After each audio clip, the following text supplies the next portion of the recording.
Hello, everyone. It's Sal, Stretford Post. How you all doing? And welcome to another episode of Breaking Dawn. It is Friday, guys. It's Friday again. Sunday, Monday. What's going on, guys? I hope you're doing all right. I hope you're doing fine. Of course, no United today. It is England today. England will play Albania today in Thomas Tuchel's first game as manager as England. Well, that's kind of an interesting thing. Of course, looking forward to that. I will be doing a watch-along tonight for that game, of course. It will be live on Stretford Post, of course, guys, tonight. 7:30 p.m. UK time. Of course, I will be going live. So looking forward to that, very much so. But thank you, everyone, for joining. Please, before I start, don't forget to subscribe to the channel and smash a like on the video, guys. That'd be absolutely fantastic. Let's get through a couple of your comments real quickly. Big up, Sanjay. How you doing, my friend? Hope you're doing good, Sanj. Good to see you, mate. And absolutely good to see Baz as well. What's going on, my friend? Hope you're doing well. Morning. Good morning, everyone. Of course, I'm going to be speaking a lot about Manchester United, of course, and not least in regards to Manchester United's plans for this summer.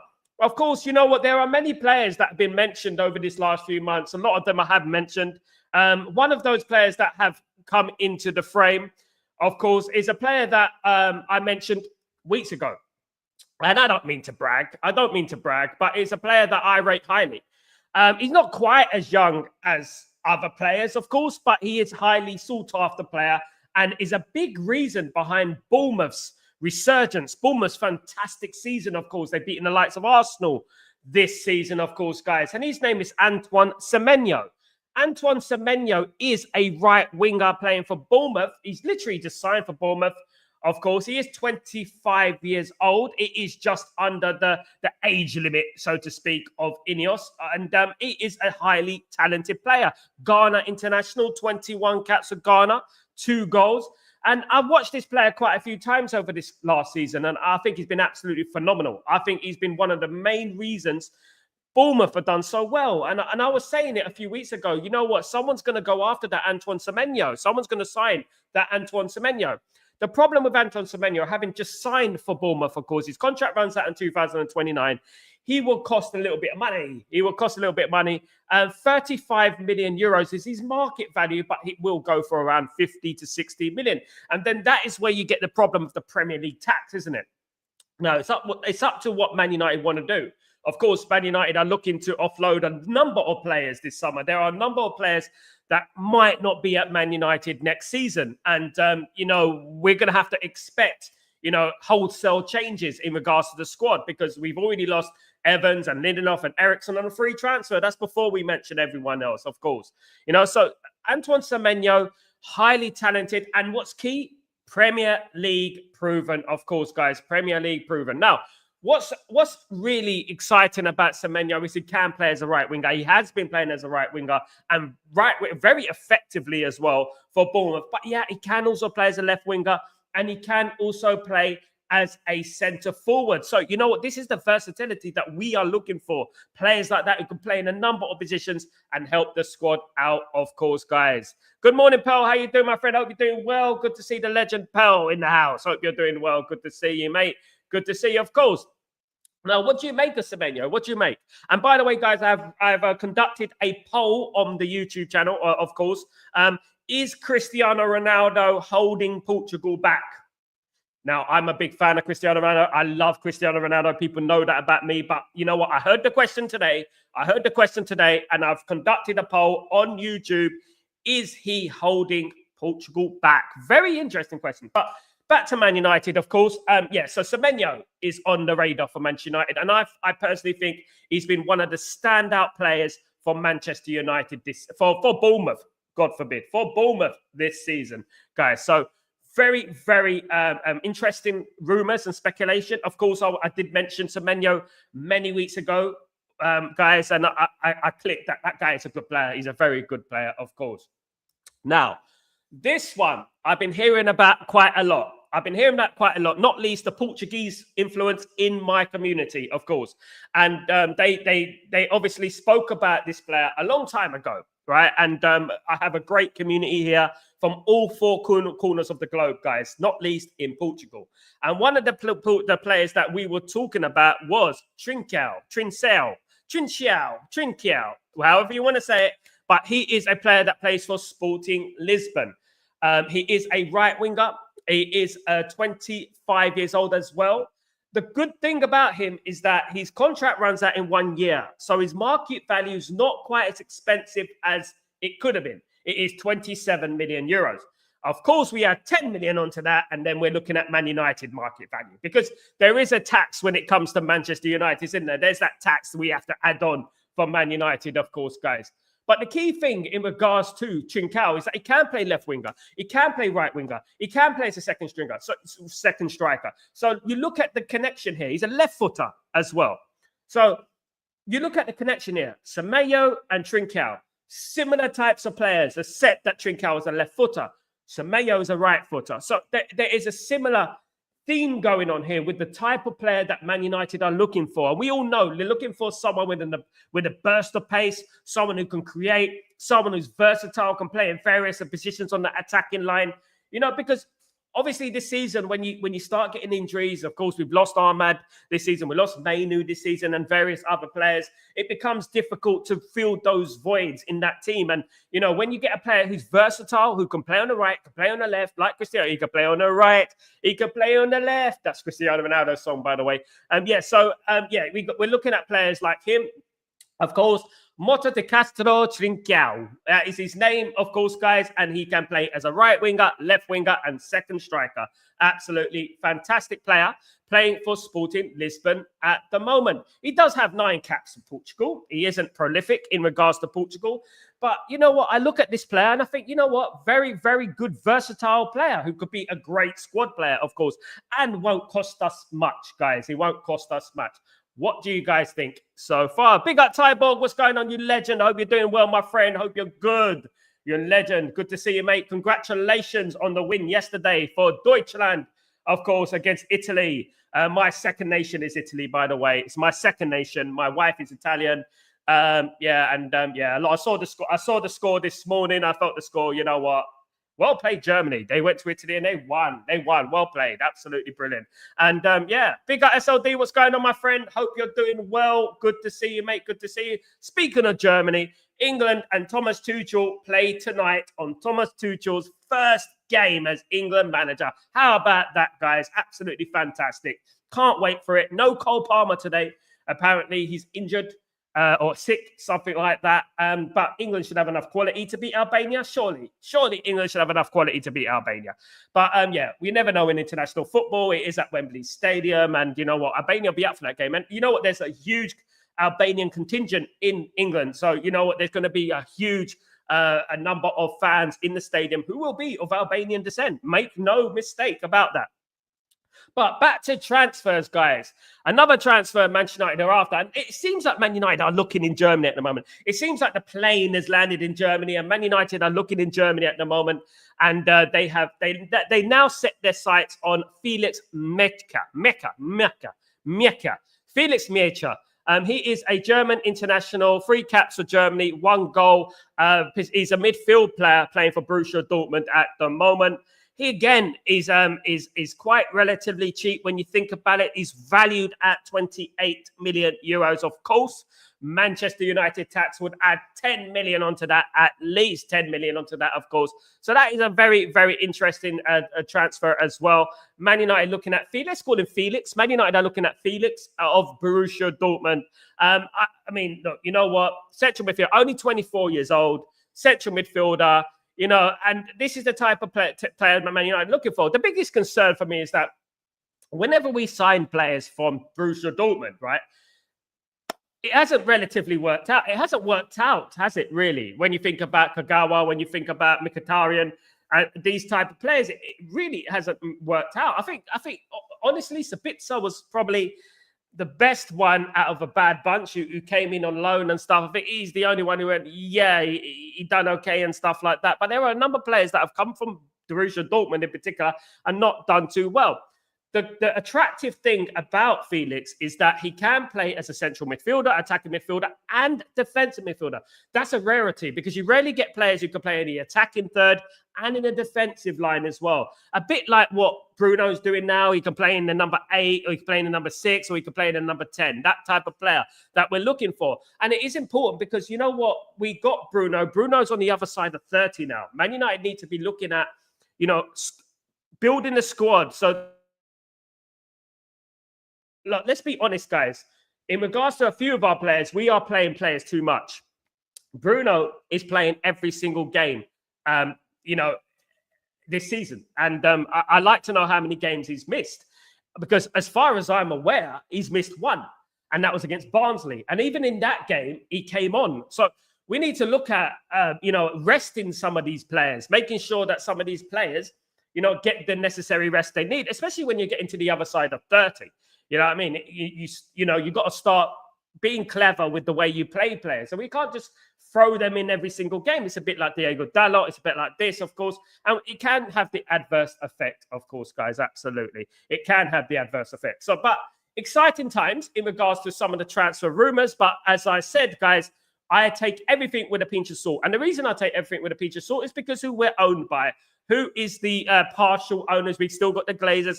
Ineos are, the biggest penny pinchers I've ever seen in my life, of course. They walk around with their pockets out. That's what they do at the end of the day. Good morning, Kenny. How you doing, brother? I hope you're doing well. Good to see you, mate. Good to see you. But very important, guys, in regards to rumors. It's better to have rumors than not have any rumors at all. Hopefully, come the summer, Man United will be making business happen. And a lot of people are going to say, where did that come from? How did we get that money?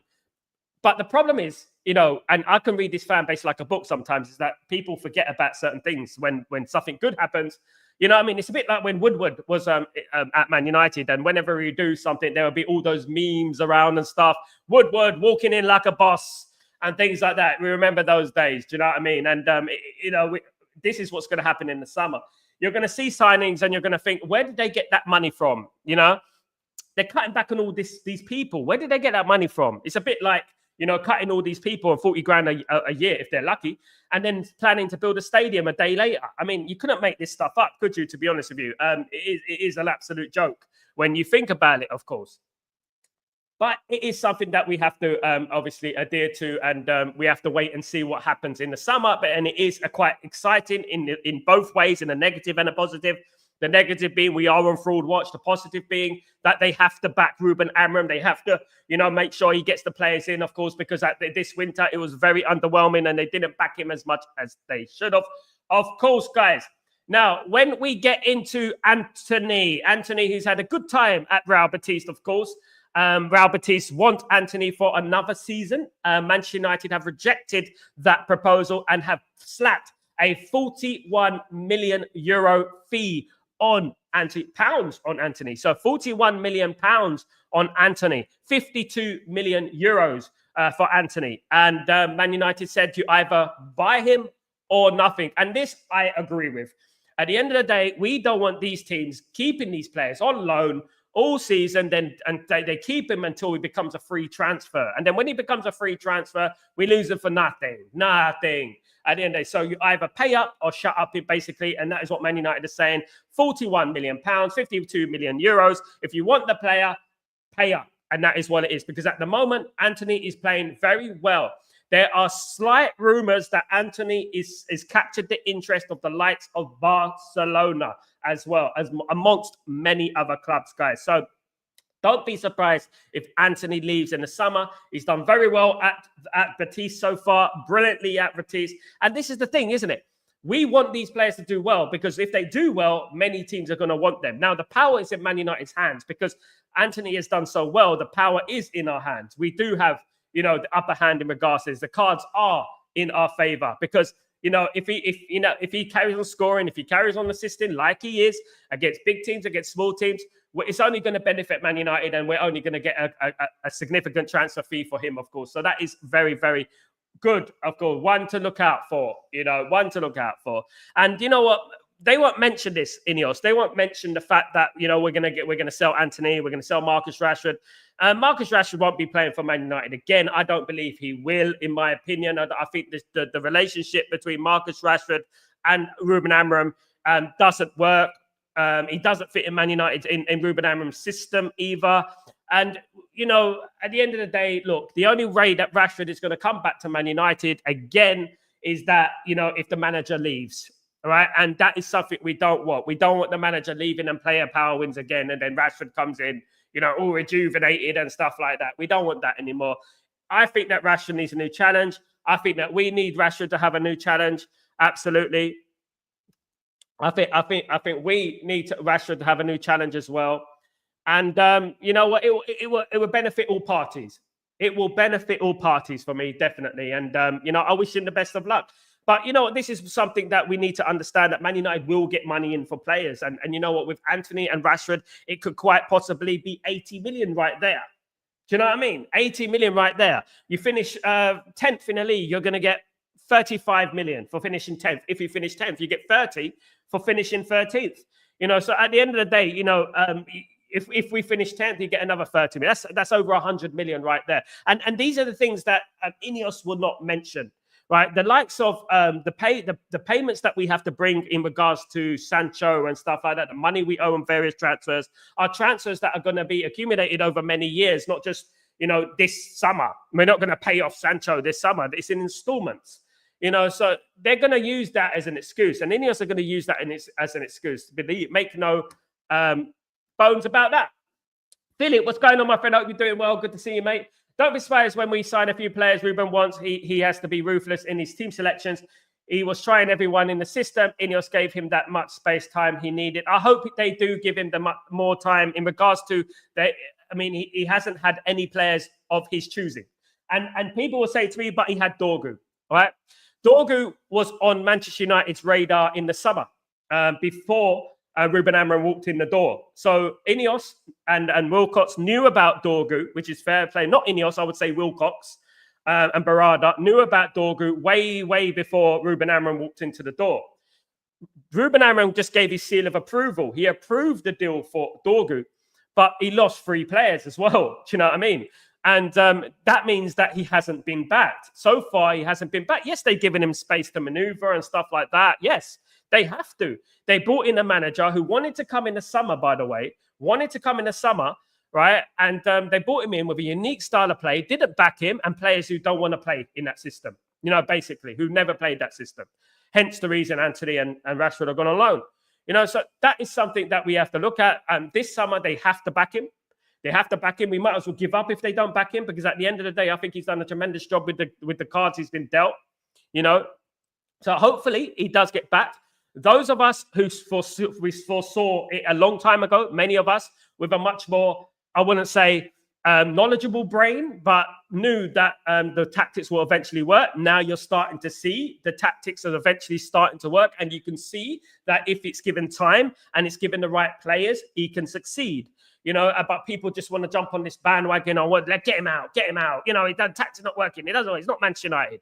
I mean, you know what I mean? At the end of the day, and that is obviously a problem that Man United face, because obviously we can't grow our seed into something that we want it to be. We always cutting it off by the root every time it starts to grow.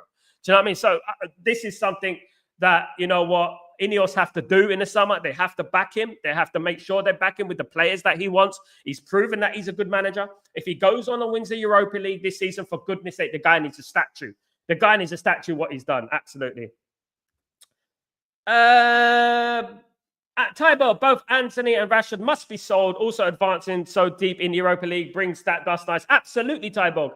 And this is something I've been saying, is that Ineos won't mention money.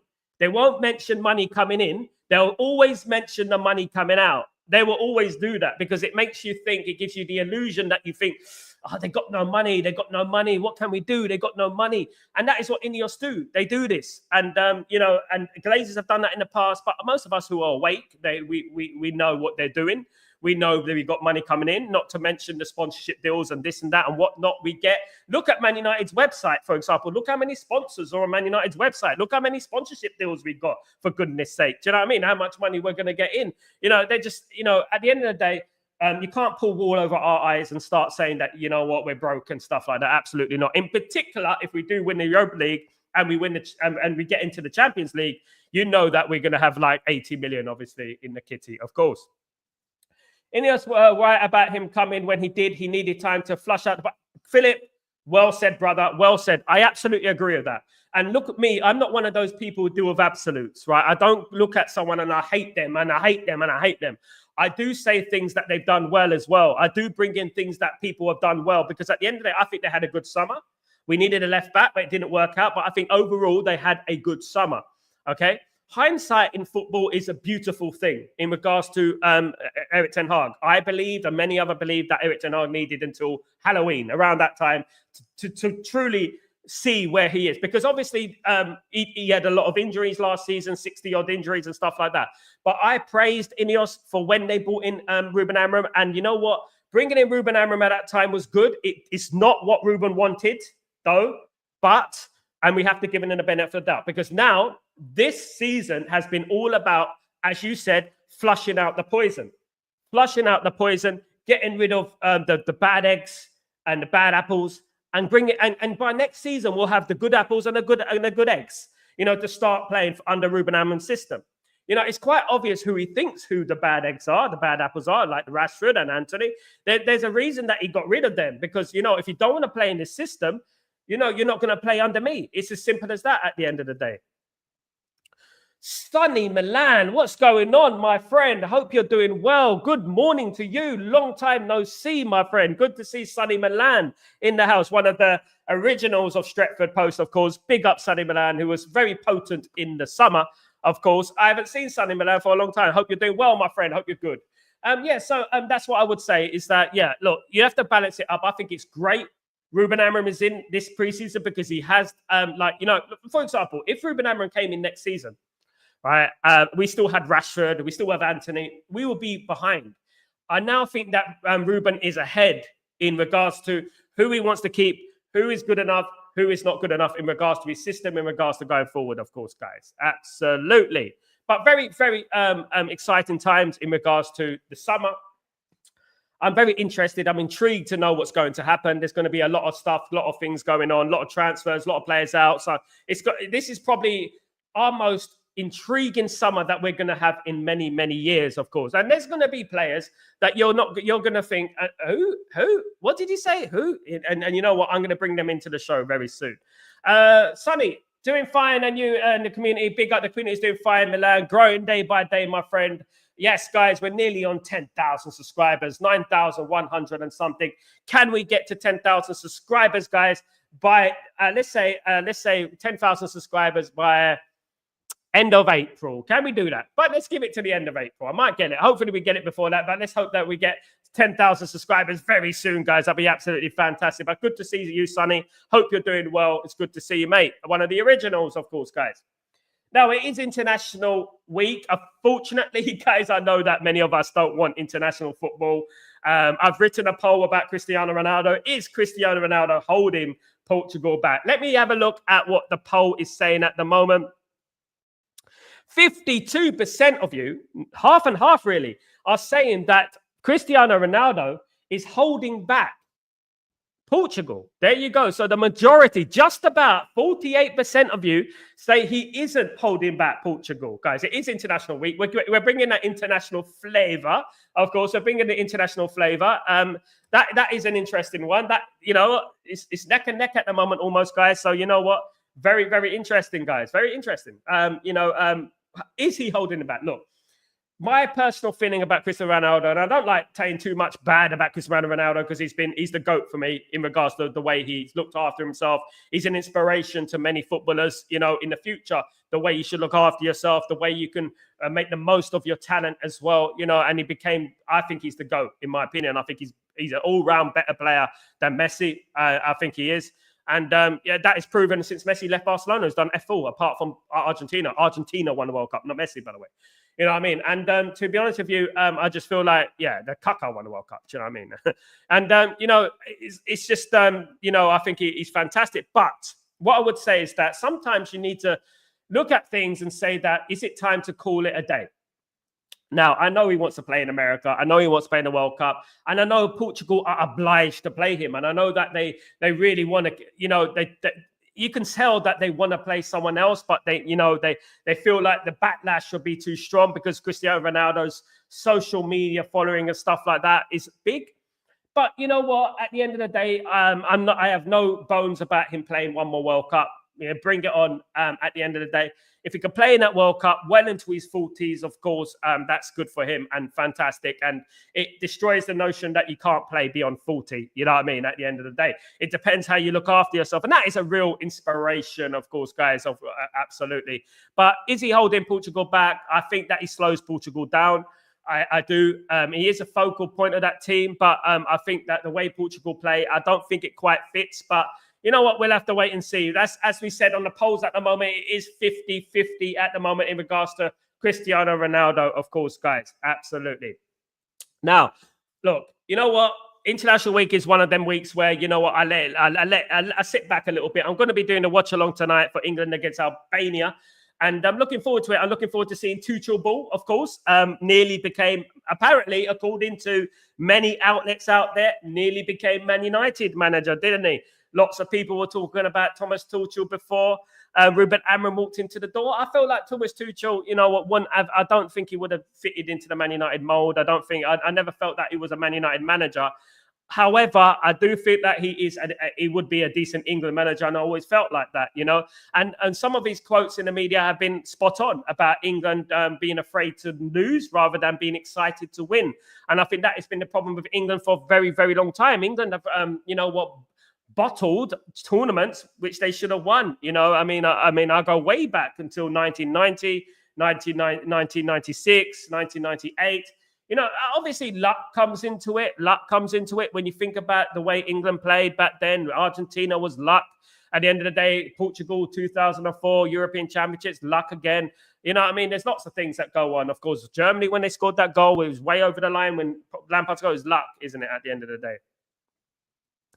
Yeah, I agree with that, Kenny. I agree with that. Absolutely. He has been a tournament manager. Of course, won the Champions League for Chelsea. I mean, that's no mean feat. Beating Pep Guardiola's Man City in the final, of course. So very, very, very good manager when it comes to cup football. And I think that he's going to do very well for England. I mean, I actually think he's going to bring England a trophy. I don't know if it's going to be the World Cup. Don't quote me on that, guys. But I think he will actually bring a trophy to England, in my opinion. I do think that. And you know what? It's going to be ironic, isn't it? As a German manager bringing the trophy bringing the trophy home to England. Of course, that would be funny. Of course, guys. It won't be funny. I'll be celebrating anyway. I don't care where the manager's from, to be honest with you. I just, as long as England wins something, that'd be absolutely fantastic. Steve, what's going on, my friend? Good morning, Sal. Giggs retired at 40. I think with Ronaldo, it's about the number of minutes he plays on the pitch for me. He's a unique player, not like many like him. He can make a difference. I think, yeah. But do you think, Steve, that he should start regardless? Because at the moment, when you're looking at him, right, and I agree with you, Steve, but, when you look at him, do you think that his place should be guaranteed in that Portugal team? Do you think he should be a bench player now? Now, I get what you're saying. I think now, as you said, minutes, right? Giggs retired at 40, but Giggs' career was plagued by injury. Giggs had hamstring problems, and stuff like that. Do you know what I mean? And Giggs used to run up and down that wing. We all know what Giggs used to do. Giggs used to run into the wing back position, into the full back positions, make a tackle, and run all the way back up the pitch and make an assist. That is what Giggs used to do. Ronaldo was more up front in the attacking area, but Ronaldo obviously has looked after his body. Never really had a serious injury as well, which was lucky on him. He looked after himself very, very well. I do believe, however, that I think that if he came on as a bench player, a bit part player, is better than him being like a complete playing every single minute of every single game. I think that puts a lot of pressure on the Portuguese manager and the Portuguese team, because it's a bit unfair in reality, because when you think about the Euros, when you think about before that, you can tell he's lost a lot of pace, and you can tell that he is 40, he's very good 40-year-old, but what I would say that bring him in as a substitute every now and then when you need a goal. 10 minutes to go, 5 minutes to go, bring on Cristiano Ronaldo. What better inspiration than that? And that's what I would say. I just don't think that he should be starting for Portugal anymore. I think there are younger players, quicker players, more effective players now than Cristiano Ronaldo. And, because at the end of the day, but having him in around the squad, you know what, I don't think anyone would say no. And I think that keeping him on the bench would be, you know, a good idea for Portugal. I think it'd be good for them in regards to that, you know, and let's see what happens. It's very interesting. The World Cup's going to be very interesting. I want to see Ronaldo in his last tournament, of course, at in America. Of course, that would be great. But what is also great is Rasmus. And Rasmus, who done the Sue yesterday, of course, against Portugal in front of Cristiano Ronaldo. I told you guys. I'm not one of them guys that says I told you, but I told you guys. I'm not one of them who like to brag, but I told you. Guys, listen, right? When you score a goal in football, scoring goals is a habit. Scoring goals is contagious. It's contagious. You get one, you're going to get two, you're going to get three, and you're going to think about what happened. What was that barren spell all about? How the hell didn't you go 20? How the hell did you go 21 games without scoring a goal? And then there you are, 2-2 games, guys, for Rasmus, of course, guys. Very, very pleased for him. Good for Manchester United, of course, to build up his confidence. More the merrier, of course, guys. I want all our players to do well. Diogo, of course, played yesterday as well, which is good for his fitness. Of course, he's missed a few games in the Premier League, but you know what? Diogo played. As long as we don't get any injuries, I'm all for it, and I'm happy with it at the end of the day. As long as we don't get any injuries, that's all I care about, and we get back, end this international break unscathed, of course. Sure. Morning, Sal. Rasmus scoring yesterday is very good for his confidence to come back from international break. We have important games. Absolutely. Exactly what I'm saying, Shah. You know, the fact that he scored for Portugal is only good for us. As long as this international week goes past without any injuries, and we get out of this unscathed, that would be absolutely perfect. I know it sounds miraculous when you're talking about Man United and injuries on our side, you know, but you know what? I hope that everything goes well. And, you know, I'm very pleased for Rasmus, very pleased for Diogo as well, who played for Denmark yesterday. And you know what? Rasmus, this goal-scoring form now. That's what we say, the goal-scoring form. 2-2 games, my son. Get in. Do you know what I mean? At the end of the day. And I'm happy for Rasmus. I am. Because you know what? He's been through a tough time. And as I said, football is about sparks. Sparks can ignite history. And it's exactly what I've been talking about. When Mark Robin scored the goal against Nottingham Forest to save, some may say, save Alex Ferguson's job, it was a spark, wasn't it? It was a spark that ignited a future. It gave us an elevation, you know, and that's what happened, you know. But sometimes you have to make that spark happen. Even when you've got two stones together and you're trying to get a spark, you have to keep trying, and eventually that spark will happen, and eventually you will get what your fruits of your labor deserve, of course, guys. That's what I would say. And you know what? I've always believed that Rasmus is a decent player. I've always believed that he has the ability, he has the physique, he has everything on his favor. Now, I hope that he goes into the next few games, you know what? Scoring goals. Scoring goals for Man United. It's only good for Man United at the end of the day. And you know what? There you go. Johnny, what's going on? Good to see you. To be honest, very rare for us, but I'm very confident in a win against City than Newcastle or Forest. You know what, Johnny? I can't disagree with that. I think Man United, for some reason, have done very well against the likes of Liverpool, Arsenal, City. I would fancy us against City, Arsenal, and Liverpool rather than Newcastle and Forest at the moment. I agree. The key is that I think we're playing better away from home. I think if we play Newcastle and Forest, I think are away from home. But you know what? I think that we do well away from home. We do better away from home than we do at home at the moment. And I think that, you know what, we'd be all right against those two teams. I think we might shock a few people. Man City at home, you know, the problem is Old Trafford, isn't it, Johnny? Old Trafford is a bit of an issue at the moment. It's not the fortress that it once was, of course. We are getting better under Ruben Amorim. I feel we're getting better. It is getting better than the past, of course. We need to get our home form up, and we need to start winning at home because home form is very important, as we know. I do believe Man United are going to have a surprising end to the season. I do believe that Newcastle have qualified for the Europa League. I don't think they possibly can qualify for the Champions League. I mean, it does go up to 5th place at the moment, I believe. But Newcastle we might catch them complacent. They've just won the League Cup. We might catch them complacent, and they might, you know what, not throw in the towel, but you know what, we might have a better chance of beating them because they've just won a trophy. Do you know what I'm saying? Sure. Could he go a purple patch again? I mean, you remember that? You remember that? Absolutely. We need this at the moment. This is the right time for Rasmus Højlund. This is the right time for him to get a rich vein of form. We need that, and ironically, it was for Denmark. Great. He scored a goal against Leicester. He scored a goal against Denmark, against Portugal yesterday. Tough team to play against. And people were talking to us about, you know what? They're just talking. He only scored because it's Leicester City. He only scored because it's Leicester City. He scored against Portugal, guys. We all know how good Portugal are. Defensively in particular, they're very good. So at the end of the day, fair play to Rasmus, and I hope he brings it into the future games in the Premier League, of course. Big up, Al Mac, what's going on, my friend? Hope you're doing well. I never rated Højlund. I thought 6.5 million. For a guy that scored 9 goals in Serie A was a money laundering. Some of the purchases by Merto and they were highly suspicious and transfers. I rate Højlund. I don't rate him as a £70 million striker, though, Al Mac. I rate him as a £30 million striker. I think he's got what it takes. I do. And, at the moment, he's had a bad time, but in his first season, he was top scorer in the Champions League for a little while, wasn't he? He was scoring goals for Man United and scored some great goals for Man United. It's just that confidence is a very big thing in football, and in particular, you have a team that is not firing of all cylinders. The thing is, we're not going to sell Rasmus. No one's going to pay the money, 42 odd million for him to help us with PSR, FFP. So the most important thing for us to do is support the player. And also bring in a striker that is experienced. Do you know what I mean? Is experienced at the end of the day. And that's what I would say.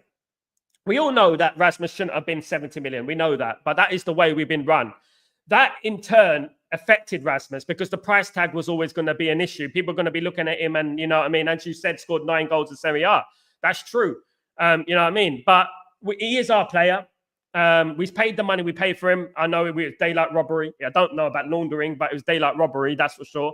And we'll have to wait and see. But is he getting better? Hopefully, he can go in a rich vein of form for Man United. Hopefully, he can go in a rich vein of form for Man United, and he can score some goals. It'll help us. Of course, we need it. I believe we will make top 10. Vamos, bigger SLD. I hope so. We get more money. 4 million per position, by the way. 4 million per position. I would agree with you on Newcastle take, but I think Isaac with a trophy is scary for Premier League now. I think he's going to go up another level. It depends, mate. It depends, Johnny. Some people become complacent, Some people, once you win a trophy, they become complacent. We'll have to wait and see what end of the scale we get. We might get the downside or we might get the good side. We might get the hey, or we might get I want more. And that's what we're going to get. Do you know what I mean? At the end of the day, I hope we get the hey. I do hope we get that, of course. Isaac's a fantastic player. Before he signed for Newcastle, I was singing about Isaac. I said he's going to be a great player. Unfortunately, he's not our player, unfortunately, at the end of the day. But you know what? I hope he doesn't score against Man United. That's all I care about. Yeah, absolutely, Kenny. I am more confident against Man City than Newcastle, to be honest. Yeah. You're echoing what Thingy said, of course. Dalot actually defended his back post for the first time this season. Is he learning, guys? Is Dalot learning about the back post? Does he understand the back post now? Because you know what? It's been like no man's land at the end of the day. I could see camels and rolling balls of hay every time I look at that back post when Dalot's on that back post. Definitely, especially a few times this season. Brighton, remember those times when he just left the back post deserted? For goodness sake, goodness me, it was like an ex who left you. You know what I mean? He just went from that back post and, you know what, didn't return. And he hasn't been seen since. And that is exactly what's happened. Luckily, we found him. And he's starting to get better in the back post, positioning and defending, of course, guys. Absolutely. Smash the like video. Thank you, SLD. Thank you, mate. Thank you. Do you think Obi Martin is good enough to play firstly for Boise behind Højlund and Zirkzee? You know what? I haven't made up my mind yet. I'll be honest with you. I haven't seen enough of Chido Obi Martin in the first team to make a proper judgment of him. You know, do I think he's talented? Yes. Do I think he's got a ceiling? Yes. Do I think his ceiling's higher than Zirkzee and Højlund? Maybe. He's got the physique. He's got everything going for him. But I haven't seen enough of him, Almac. I haven't seen enough of him. I would like to see more of him. I would like to see him starting more games. Definitely would like to see Chido starting more games. Absolutely. I'm very, very impressed with Zirkzee. I would say Zirkzee has come up leaps and bounds. That his touch, his first touch, his skill, he's coming across as like Berbatov And, you know, I really like the way he plays sometimes. Now he's starting to get confident. He's starting to run with the ball and he's starting to do things. And I've got a lot of time for Zirkzee because you know what? He's had a tough season. And I think that he's come through it very, very well. Absolutely. Cheeto, I hope that he gets more football. He's, you know what? And he starts some games. I would like to see him start some games. Of course, the Premier League, you know what, it's a bit of a dud at the moment. We don't really have anything to play for in the Premier League. We're not going to qualify for the Champions League. We're not going to qualify for Europa League via the Premier League. We can move up that league. It is 4 million per position, as I said. Let's wait and see. You know, if we can move up that league, it's more money for us, of course. Even though Ineos don't want to mention that, there is more money for us, of course, if we can move up that league. Let's wait and see. I would like to see Cheeto starting some more games. Definitely. I think he deserves to. Let's see what happens. I do believe that Zirkzee will play a huge role in the Europa League this season. And you know what? You know, guys, I don't want to say anything, but I think he's going to contribute hugely in this Europa League this season. Gladiator, what's going on? Signing Mount for 55 million was a scam arrangement between two clubs so that Chelsea could maintain FFP as they have made signings worth millions. It was one of the worst decisions I've ever seen in my life, Gladiator, when we spend 55 million on a player that's contract is about to expire was one of the worst decisions we've made in many, many years. And you know what? I like Mason Mount, don't get me wrong. But for 55 million, 1 year on his contract, injury prone, right? Which they should have done their research. And as you said, it could have been something sinister. But you know what? I would say that I've never rated him like a Man United player. He's never been a Man United player for me. He just comes across as a Chelsea player. He doesn't. I mean, I know he was Chelsea Player of the Year. I know that. I know he was. But I would say that he lacks some edge about him. I don't know what it is. I don't know what you think, but he just lacks some. He lacks a little bit of edge. You know what I mean? That it takes to be a Man United player, in my opinion. And Chelsea is returning to some of that amount by taking Washed Sancho for 25 million. And now they want to cancel that, Gladiator King. Now they want to cancel that, though, don't they? They want to cancel that for 12 million. You know what I mean? At the end of the day, they thought they could bring Sancho back. They didn't bring it. They just proved our point all along, which was Sancho's a bad player. You know, the reason we signed Mason Mount, Gladiator King, is not just that. It was the fact that Erik ten Hag rated him highly. He played under Vitesse Arnhem on loan with Erik ten Hag. And he was a big fan of Mason Mount. And he saw that Mason Mount was available and wanted Mason Mount. And obviously, Murtaugh and Woodward pulled the strings. This is why you need a conveyor belt of people, a team of people making decisions, not just one person. You know, now we've got Wilcox, Vivel, and obviously Barada as well. Like, for example, Dorgu I spoke about in the summer way before Ruben Amorim walked through the door, and that means that it was a Vivel, Barada, or Wilcox signing. Absolutely. Johnny, with Quenda now a Chelsea player, I really hope to get Frimpong in for the right wing back spot. However, I'm worried that we may see Ineos try and force us to keep Dalot as a right wing back. It remains to be seen, Johnny. The fact is we need a right wing back anyway, because at the end of the day, we haven't got another one other than Dalot. And if it's Dalot, it's nobody else. So I think Man United need a right wing back anyway. Man United will sign a right wing back. You remember my words. Man United will sign a right wing back this season. Whether it is Frimpong, I hope it's Frimpong. Frimpong is like the dream signing in regards to Ineos, in regards to Ruben Amorim, would fit that right wing back position absolutely perfect. There's not one player in Europe, including Quenda, who can fit that right wing back position better than Frimpong. Absolute baller, fantastic. I know Man United are aware of him. I know that they are huge admirers of Frimpong. Whether he sign him is another story. It is a lot of money. A lot of money. He can go for 40 million. Apparently, 40 million is how much he can go for. 40 million euros. Apparently, that is a release clause in his contract still of 40 million. But we won't be the only ones who are interested in Frimpong. Absolutely not. There will be many teams who are after Frimpong. Now that Trent Alexander-Arnold will be leaving Liverpool and going to Real Madrid, in my opinion, I believe that Liverpool will be fighting for Frimpong with Manchester United because he fits that position perfectly. Now, Liverpool will be in the Champions League next season, of course, probably as champions, right? And this is why it is imperative that Man United qualify for this Champions League. It's imperative for Man United that we win this Europa League because you know what? If we don't, we're going to lose out on more good players and we're going to fall behind the likes of Liverpool even more and Arsenal and teams like that. Berkamp is growing for 40, 30 minutes. Seems a good price. And he only 60. I know 60 grand is a lot of money. I know that. But only 60 grand a week, guys. When you compare it for Lenny Euro, 110,000 a week. Zirkzee, 60 grand a week. You know what I mean? At the end of the day, those are the signings. He's had a lot of pressure on his shoulders. It hasn't been plain sailing the whole way through. It hasn't been a bed of roses for Zirkzee. But you know what thing I like about Zirkzee is that through that adversity, he come back. He come back, guys. You know what I mean? And he's proved a lot of people wrong.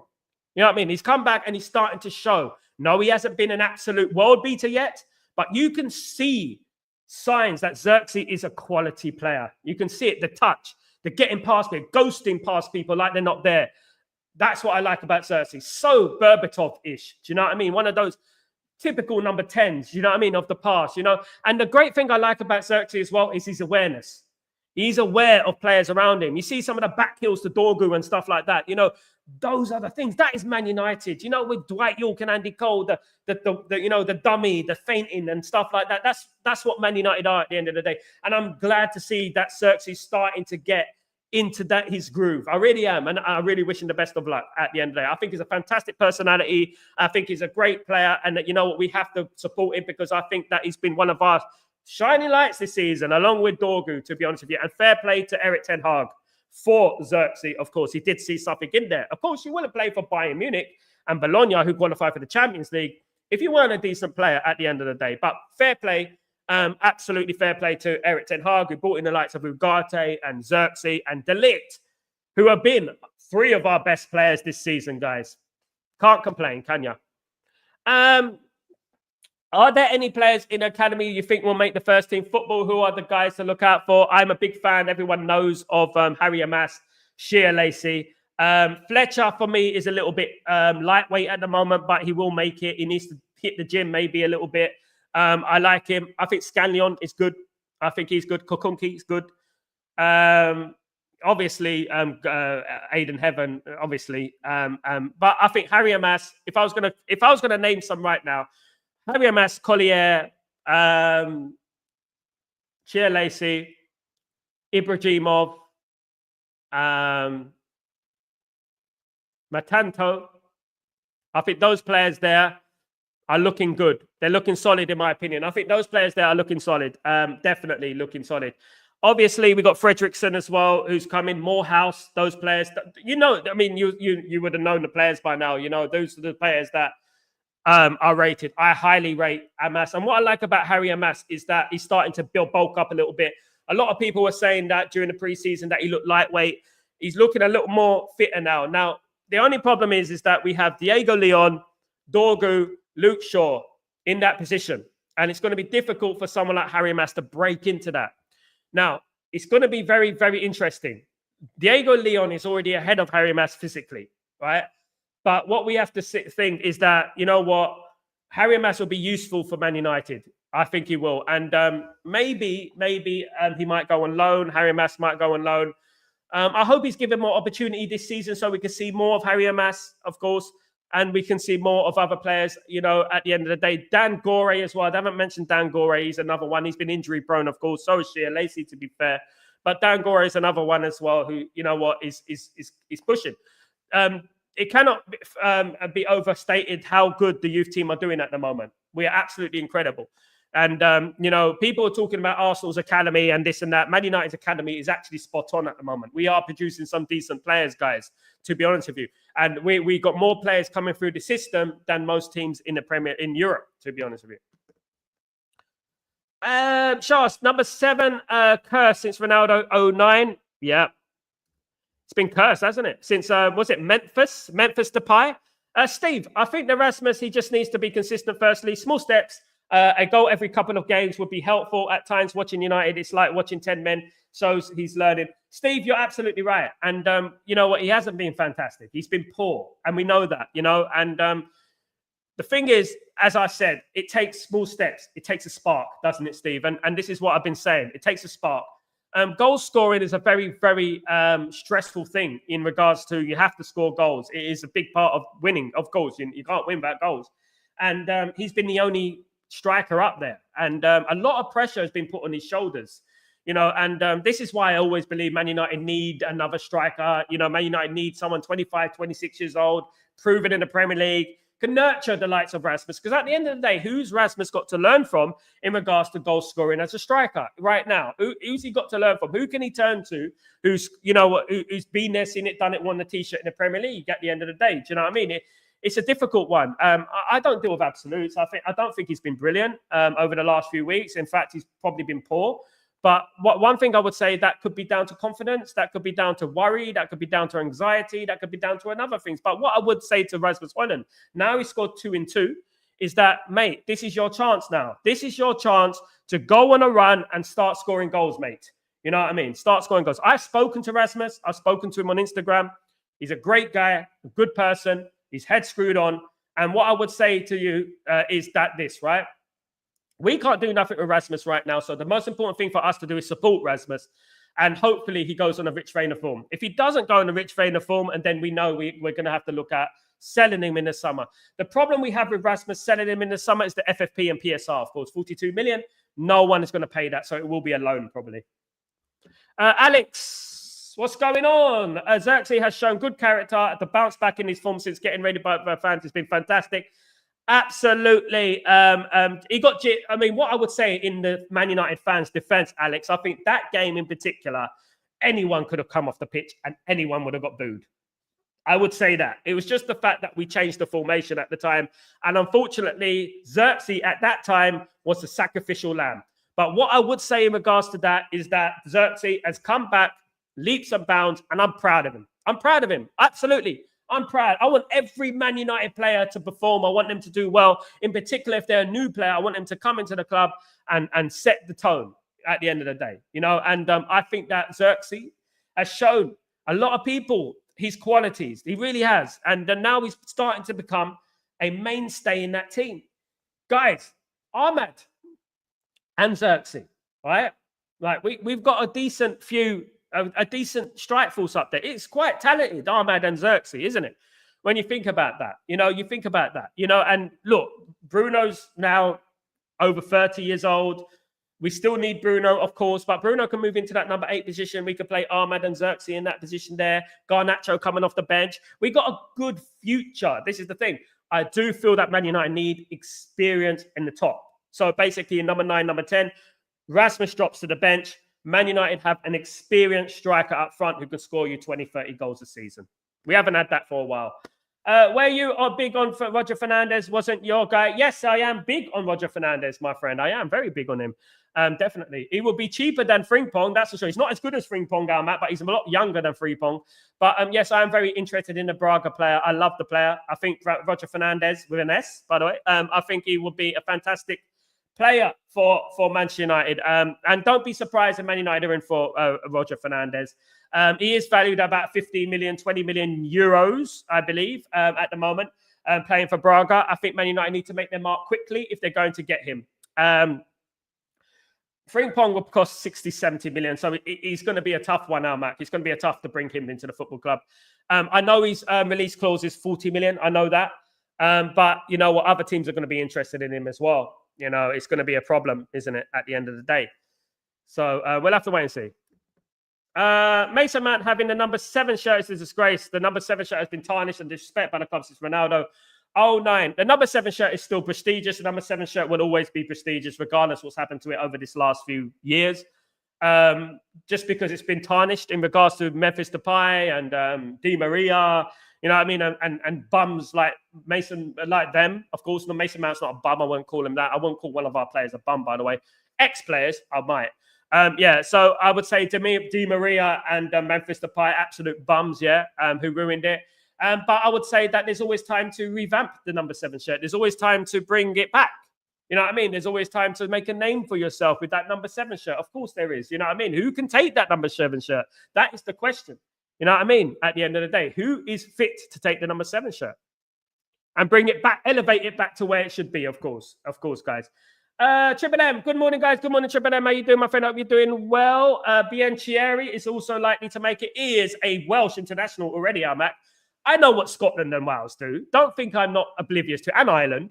I'm not oblivious to it, but I know that you take these young players and you give them international caps. Guys, listen, Scotland, Wales, Ireland, in all due respect, my guys, right? My families, right? Let me tell you something. Just because they are Welsh or Scottish, right? And they play for Man United doesn't mean you give them a cap like that, all right? Let them develop. For goodness sake, you're like vultures. You know, Scotland are like vultures, like pigeons in Trafalgar Square. As soon as they see something, he's got a Scottish grandmother. He's got a Scottish grandmother. That's it. You know what I mean? They quickly give him a cap. You know what? Just calm down with these young players. You know, at the end of the day, they're still developing. You know what I mean? For international football. Bianca Cherries, he's not even playing for Man United yet. And he's got caps for Wales. For goodness sake, my guys, man, give him a chance at the end of the day.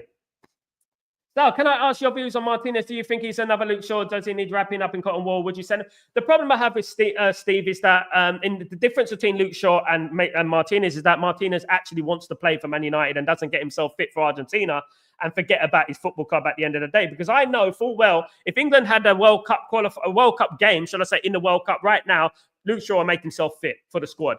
And the thing is that Martinez, I'm a big fan of Martinez, but we do have to ask the question. The Premier League is relentless, right?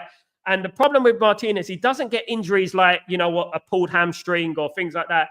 He gets himself into situations that causes injuries. He puts his body on the line. And I love that about Martinez, of course. Unlike Shaw, doesn't put his body on the line. He did in 2014, caused a big injury, but that was a bad foul by the PSV player. But what I would say is that I would keep Martinez for one more season, Steve. I would keep Martinez.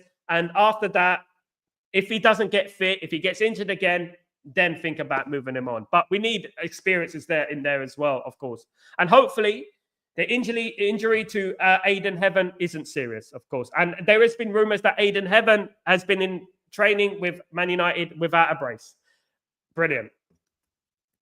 Conrad, what's going on? Sal, good morning. I'm sorry I joined in late. How is Semenyo deal so far?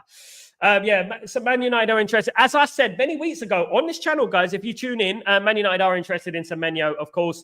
Very, very good player. Premier League proven. 40 million euros it will cost. That is a bit of a stipulation. You add 10 million for that to that, and it's going to be Man United tax, isn't it? I think he's been one of the shining stars of the Premier League this season. And Man United are exploring avenues to sign Semenyo, among other players. Of course, Semenyo is Premier League player proven, 25 years old. Brilliant player for me. Good on the right, good on the left, can play up front, dangerous, productivity, spot on, can cross the ball, assist. He's a player that Man United are looking at. And don't be surprised if you hear a lot about Semenyo in the summer, of course. Rasmus had the balls to do it, what he did. I can respect that, absolutely. It's shameless, but we love it. It's shameless, V. Big up, V, by the way. It's shameless, but we love it, of course. It's been mesmerizing to watch what I see. Very Berkamp-esque, absolutely. High praise indeed. Dennis Berkamp, of course. High praise indeed. If he becomes anywhere near as good as Dennis Berkamp, then we got a hell of a player on our hands, haven't we? Sure. No one deserves the number 7 shirt in this team apart from Bruno, but I think he'd prefer the number 8. Yeah, no, I don't think anyone deserves it. I agree with you, Shaw.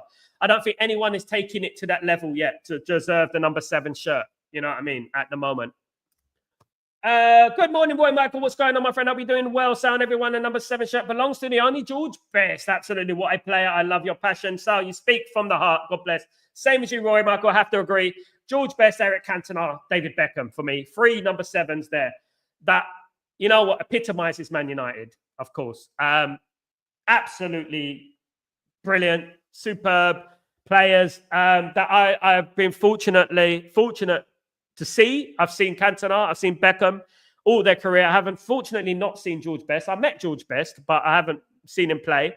I think that Beckham and Cantona epitomized, and George Best epitomized what the number 7 shirt means to Manchester United.